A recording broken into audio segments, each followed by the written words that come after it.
माननीय अध्यक्ष महोदय जी, सबसे पहले तो मैं आपका शुक्रिया अदा करना चाहता हूँ कि मुझे आज मौका मिल रहा है यहाँ बोलने का और आप सबके बीच में आया हूँ।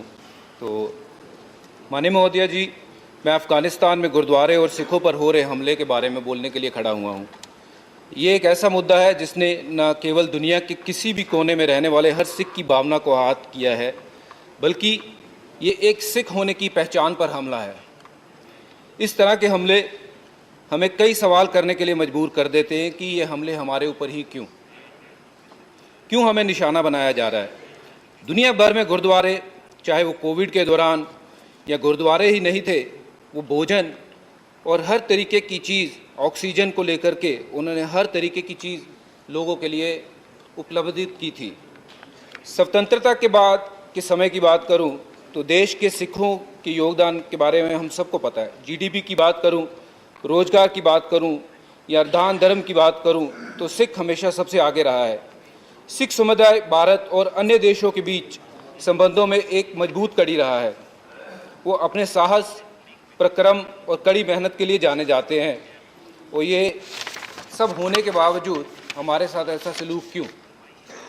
18 जून को काबुल में गुरुद्वारा दशमेश पिता गुरु गोविंद सिंह करता पवन में कई धमाके हुए। परिसर की ओर जाने वाले किले और दरवाजे के बाहर उग्रवादियों ने गोलियां चला दी, जिसमें 2 लोगों की मृत्यु हुई और कई घायल हुए। 25 मार्च 2020 को आईएस के बंदूकधारियों ने आत्मघाती हमलावरों ने काबुल के गुरुद्वारों पर राय साहिब पर हमला किया। बताया जाता है कि इमारत में 200 लोग थे, जिसमें बच्चों समेत 25 सिखों की मौत हुई। राय साहिब गुरुद्वारा हमले में मारे जाने वाले जो लोग थे, उनके अंतिम संस्कार के अगले दिन फिर और एक हमला हुआ। 2018 में एक आत्मघाती हमलावर के पूर्वी शहर जलालाबाद में एक सभा पर हमला किया गया। उसके बाद सर, मैं आपको बताना चाहता हूं कि अफ़गानिस्तान कभी हज़ारों सिखों और हिंदुओं का घर था, लेकिन दर्शकों के संघर्ष के कारण ये संख्या कम होकर मुट्ठी भर रह गई है। 1980 के दशक में अफ़गानिस्तान में 2,20,000 सिख और हिंदू रहते थे। 1990 के दशक की शुरुआत में ये आंकड़ा गिरकर 15,000 और 2016 में गिरकर 1,350 हो गया है। जलालाबाद के हमले के समय 1,500 सिख थे।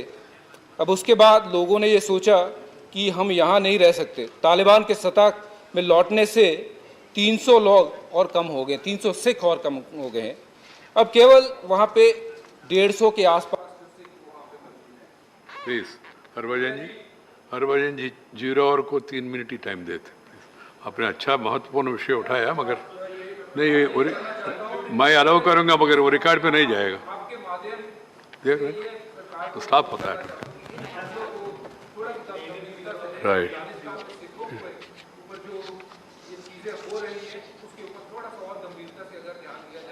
राइट हरभजन जी हमारा जाने माने क्रिकेटर है, सबको मालूम है।